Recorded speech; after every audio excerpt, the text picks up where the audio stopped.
This stripped down and polished late 2000s cyclocross bike was my first budget build, and I still have it today. Because it is a 2008 Specialized Tri-Cross, all of the paint has been stripped off of it. It is raw, and at one time we did fit some like impressively large, albeit terrible and heavy, 29er mountain bike tires.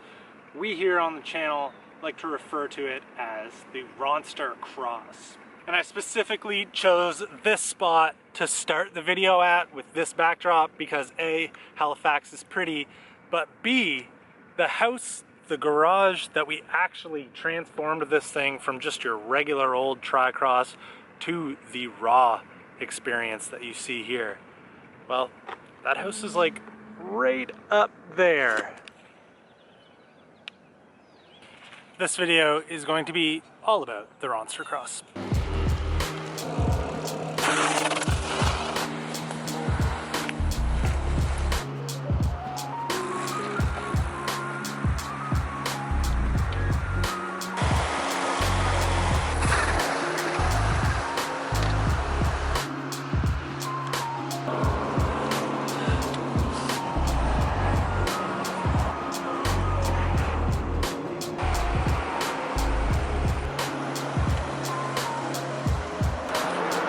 Now, one thing to keep in mind is this budget bike did not start out as this frame.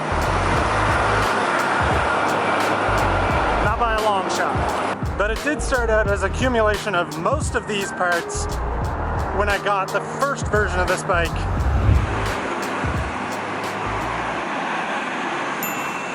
The store that used to reside in this location, which regular viewers of the vlog will recognize as the old shop that I used to work at. I decided to buy a mid-level hybrid and convert all of the parts to drop bar, along with throwing on this carbon fork that I inherited from a friend. So more specifically, that original frame set was a highlighter greenish yellow Apollo Exceed 20. It was okay.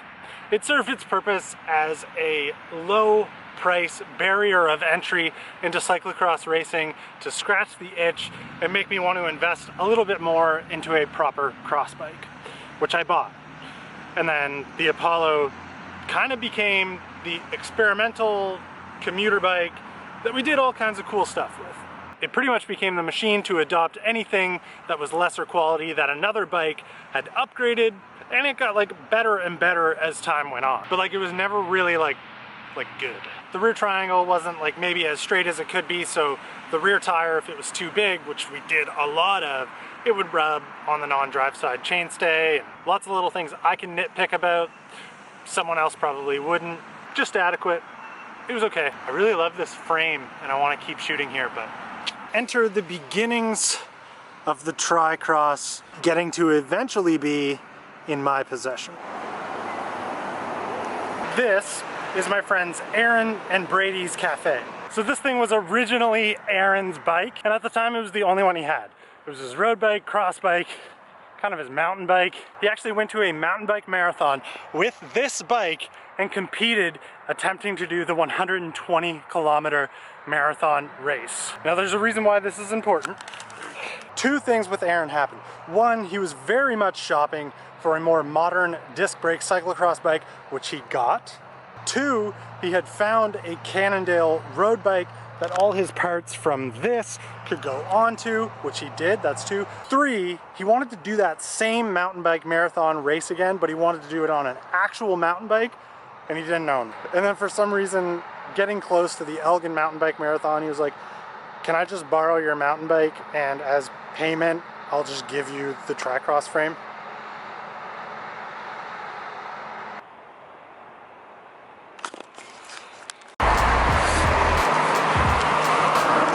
Just like every other day riding across this bridge, strapped this thing to my back and brought it home, which was like a weird thing to do because I literally brought it right back to work the next day and swapped the parts. And that was as far as this Instagram post has to say, November 22nd, 2016. Almost 4 years to the day, or the 26th as we shoot this right now.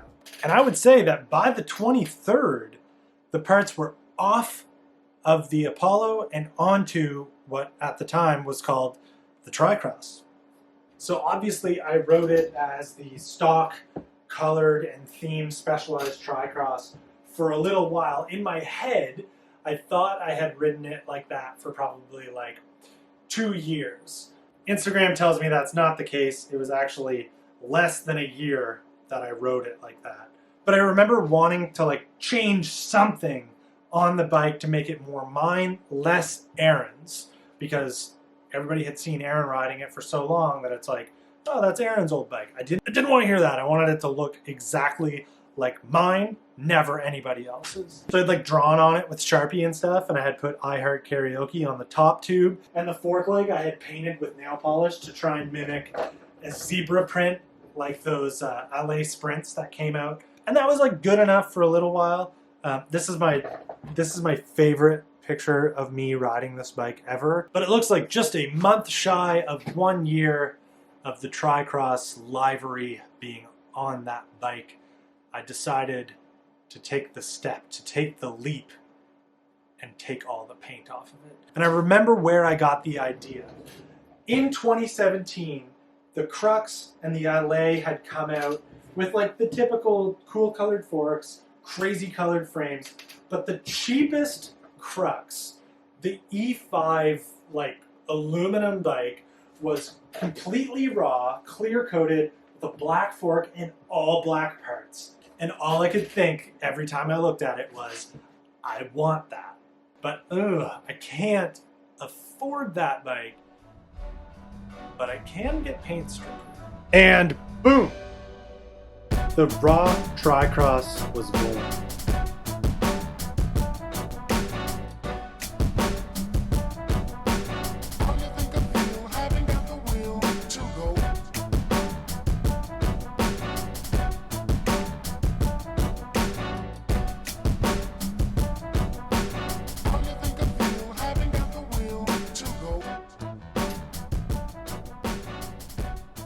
And I don't know what it was about rawing the frame, building it back up exactly the way it was, but it spawned this absolute avalanche of ideas and content that we all made together. Like single speeding this without a tensioner. That video did super good. Trying to do like a crappy 1x setup, doing an actual 1x setup, taking this thing apart and doing like weird stuff to it. And then that one fateful day where we were so curious about how big of a tire that we could get onto it, that I took some old, heavy Innova piece of garbage tires, mounted them to the wheels. By golly, they fit.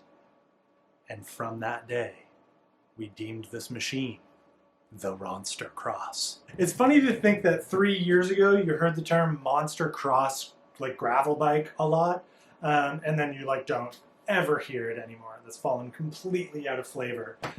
But that's like, you know, that's really what we created, was a rim brake Monster Cross, and there's no paint on it.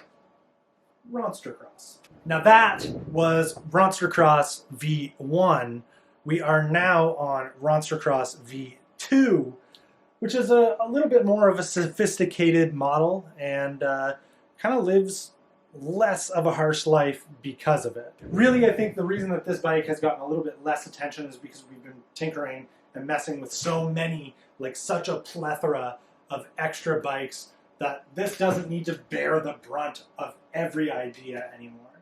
Not to mention in the beginning, really everything we did, I never spent more than probably like $20 at a time. And then as time goes on, with each improvement, you spend a little bit more and a little bit more and a little bit more. It becomes less of a budget bike, and it becomes more of a pretty dang good riding bike with like a pretty impressive set of kit.